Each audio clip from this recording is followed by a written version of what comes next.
But we will go on with our next speaker, with Professor Marc Chesney. He is a head of Department of Banking and Finance and the Center of Competence in Sustainable Finance of the University of Zurich in Switzerland.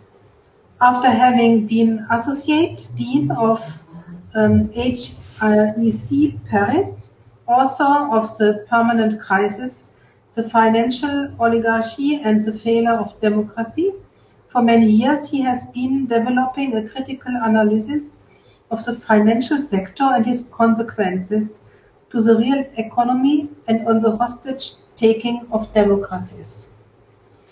Mr. Chesney, you have the floor. Thank you. Thank you for the invitation, Michelle. This evening I will focus on indecent work. Indecent, what does it mean here? Indecent, despite it guarantees a very high income, and despite it includes a very good social protections. Indecent because it is linked to cynism and bets. So we are going to focus on the other side of the coin, because there is no child labor and slavery without cynism. And so I will try to understand the context, the financial context, and what happened during the 13-year lifespan between, let's say, the bankruptcy of the bank Lehman Brothers and the scandals associated to Credit Suisse, the recent scandals. So I'm going to focus on the financial sector, and more precisely on around 30 big banks, too big to fail institutions, out of 30,000 banks. So I'm focusing on these too big to fail institutions. That is a program for this evening. So again, I will start with Lehman Brothers, and I will explain the current context, give examples of toxic finance products, of bets and cynism, and conclude on a positive note. So I will rely on my book, so chapters 2 and 4 precisely. So what happened 13 years ago with Lehman Brothers bankruptcy? It's interesting. I read the last annual report, which is still online. Very interesting. So if you have the time to have a look, you will find words such as record performance, terrific results, talent management efforts, excellence, focus on risk management. Incredible. A few months after they disappeared, they went bankrupt, but they used to focus on excellence and risk management. And this bank was supposed to, according to its yearly report, was supposed to address questions about climate change and also focus on sustainability, responsibility, philanthropy. So basically greenwashing. Regarding the rating agencies, this bank received good ratings still a few days before its bankruptcy, at least A. And the last CEO of this bank received between 2000 and 2007 around $500 million, despite his responsibility for the bankruptcy. Okay, so it was a failure of financial analyst, basically. So I took the time to read this yearly report. It's like a puzzle. You have to try to understand how it works, and one ratio would have been enough to understand that the situation was very dangerous. And this ratio is 50, which appears here, 50. It's the relationship between off-balance sheet activities and balance sheet activities. So basically, balance sheet activities, basically it's like an iceberg, so what you see, and off-balance sheet activities, what you hide below the table with many complex and dubious deals. So what about today now? So in a nutshell, because we don't have a lot of time, in green you have a global GDP until 2019, around 81 billion. In orange, you have debt, global debt, private and public debt together. Before COVID-19, it corresponded to around 300% of global GDP. Now it's at around 360% of global GDP. So that's too high. Just to be clear, it's too high. We have to be realistic. It will not be possible for companies, for all the companies and countries, to reimburse this huge level of debt. So we will be confronted, and we are already confronted, to defaults or bankruptcies. And in this kind of finance casino, there are bets. So you know, in my introduction, I spoke about cynicism. So at the same time, during which in hospitals, doctors used to fight against COVID-19, to sacrifice themselves, even physically. At the same time, you have hedge funds which are betting on the bankruptcy of companies and countries. That is cynicism, just to be clear. And what are these products? So in red here, you have so-called derivative products. As soon as you start studying finance, you will learn in textbooks that these products are useful for companies in order to hedge against financial risk, and it's true. But only a small percentage is used as hedging products, because you don't need hedging products corresponding to around 9 times global GDP. You will need hedging products corresponding maybe to 20, 30, 40% of global GDP, but not 9 times. So the remaining percentage, maybe 99%, corresponds to bets, again, on defaults and bankruptcy. So here another slide. I kept the same so global GDP, the same values here, global GDPs, debt and derivative products, and I changed the scale. And here we have the scale of the financial transactions, simply huge, around 150 times the GDP. So it's so huge. I mean, everything, all the transactions, all the electronic transactions, is so huge that if this level, this volume of electronic transactions would be considered as a tax basis, a micro tax of around 0.1% would be enough to get rid of the VAT, for example, and to help many families in Switzerland and in many countries.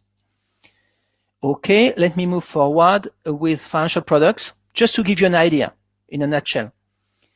According to the SIX, so the exchange in Switzerland, we have here weekly data related to derivatives. Second week of October 2020. I know it's late and I'm not going to go into detail. But what you see here below around equity, I hope you see my mouse, equity here. So derivatives on equity, so on stock prices, basically. The volume corresponds to, here, what you see here, between 18 and 19 billion of Swiss francs, only for Switzerland. So in other words, if you compare that to the GDP, to the Swiss GDP, it corresponds to 26,000 times the Swiss GDP. I repeat, 26,000 times the Swiss GDP. Why is it so huge? And again, the answer is simple, because a huge amount here corresponds to bets and cynicism. Move forward. What about today? So we know the situation here. I have some data about the two big banks in Switzerland, but the situation is similar abroad, in the US, in Germany, in England, in France. Off-balance sheet activities, derivatives are huge.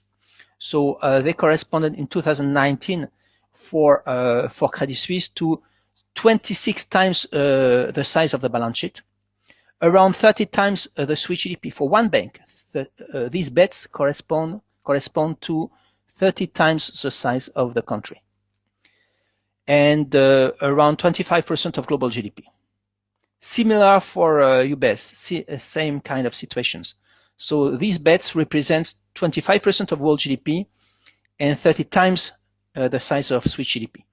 It's interesting because if you are a taxpayer in Switzerland, you might be interesting to be aware of the risk of so-called too big to fail institutions.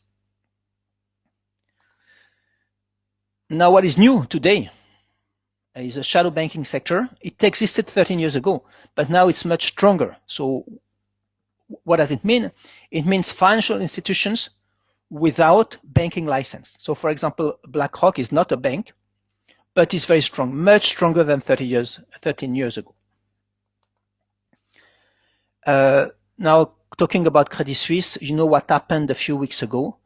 Huge bets of Credit Suisse with two hedge funds, basically Archegos and Greensill.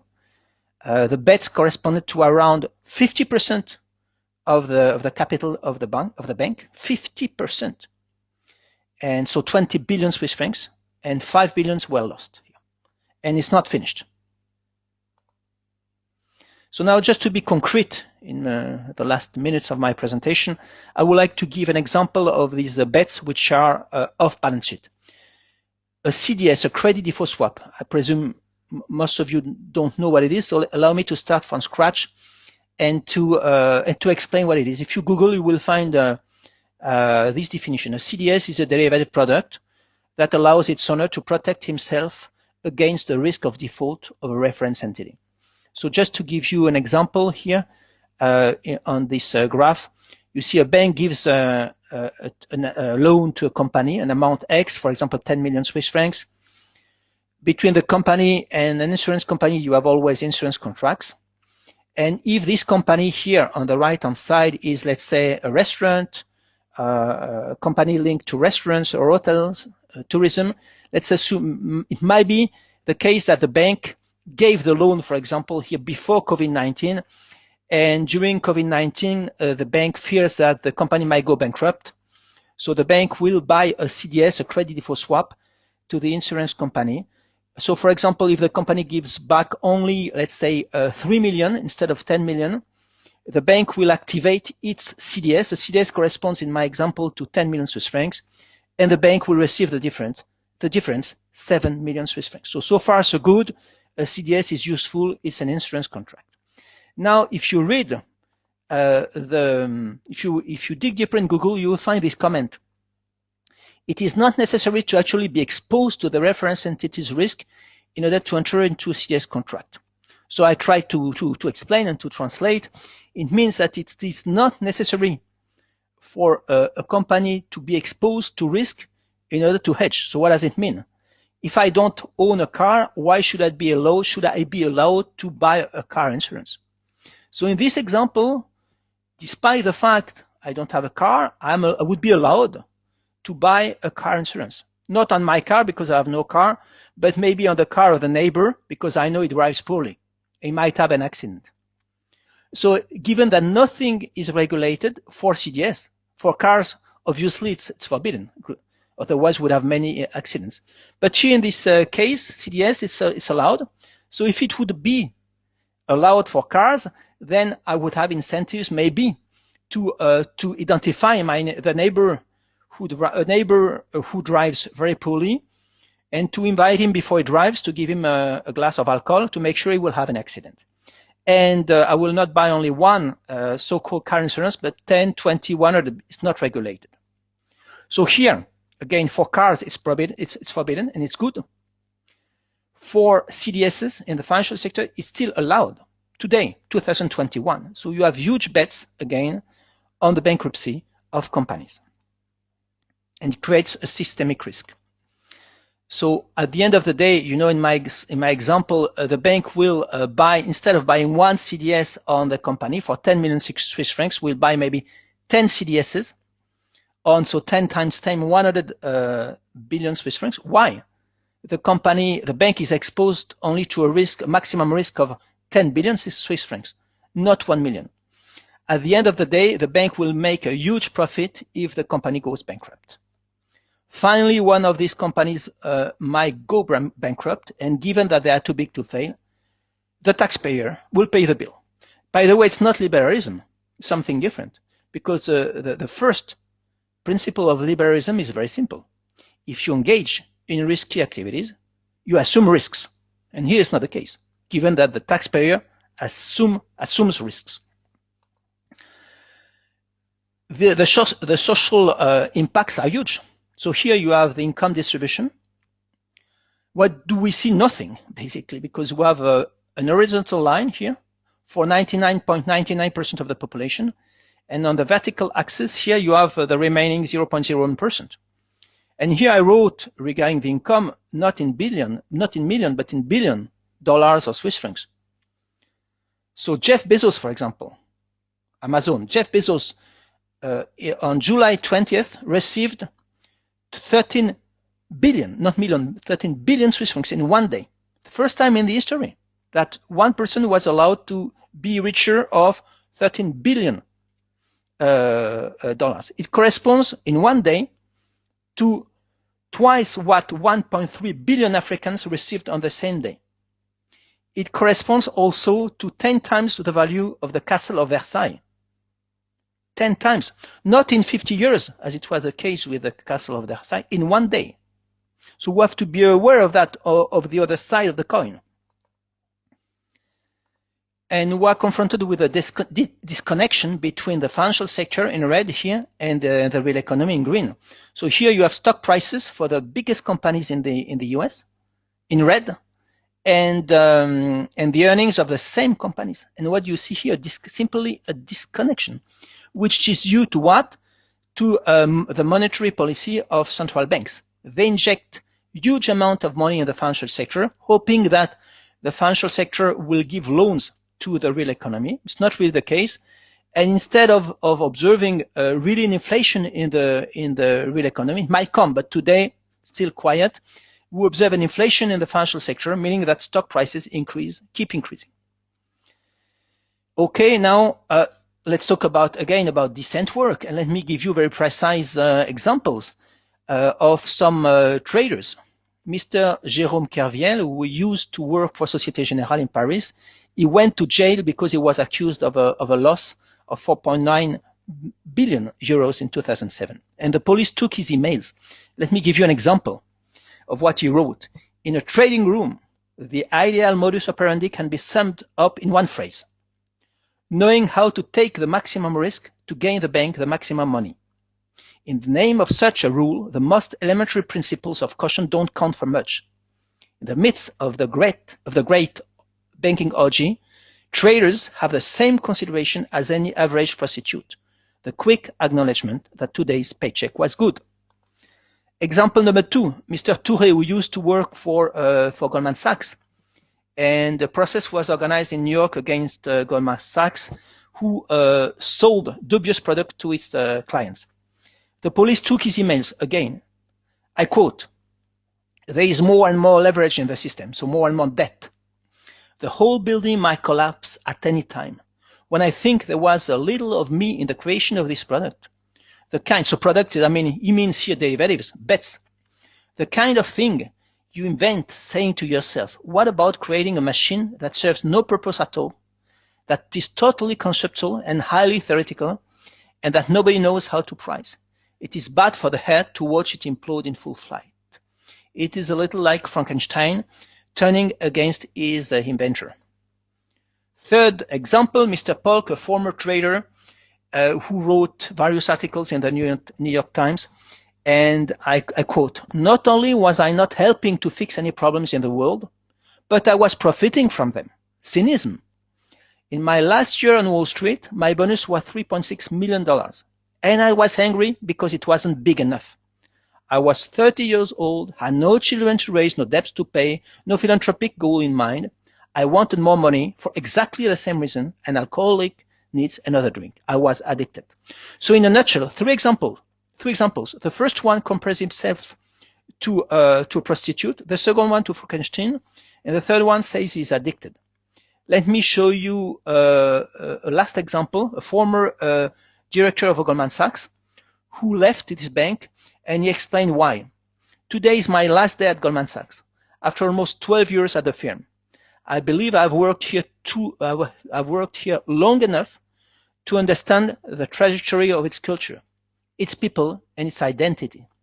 And I can honestly say that the environment now is as toxic and destructive as I have ever seen it. To put the problem in the simplest terms, the interests of the client continue to be sidelined in the way the firm operates and thinks about making money. Cynism." Conclusion. So it's not only the bankruptcy of a bank, namely Lehman Brothers. It's a bankruptcy of a system of casino finance, in which debts, bets, and cynicism prevail over saving, investment, and trust.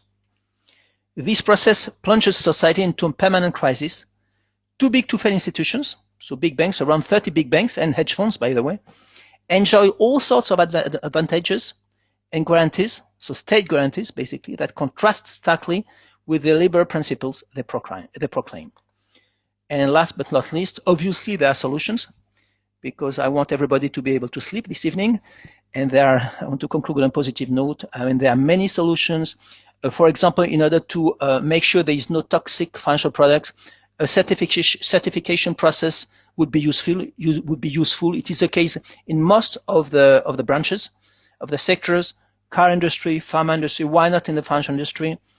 And etc. Micro tax, we spoke about that. Macro tax on electronic payments, point 6. The volume of electronic transactions is so huge that a micro tax would be enough to get rid of various taxes. Economic and finance courses should be adapted. I mean, we should draw lessons of what happened in 2000. Professors, of what happened in 2008 and after. If you compare the program of courses, basically in 2006, 7, 8, and now, you will see differences, but not enough. So it's the responsibility of professors to make sure we draw lessons. Finally, separation of retail and investment banks. The President Roosevelt introduced in 1933 the so-called Glass-Steagall Act, so to separate again investment banks from retail banks, and it worked because we had much less banking crisis in particular after World War II until 1999. This act was repealed by President Clinton, unfortunately. Thank you for your attention.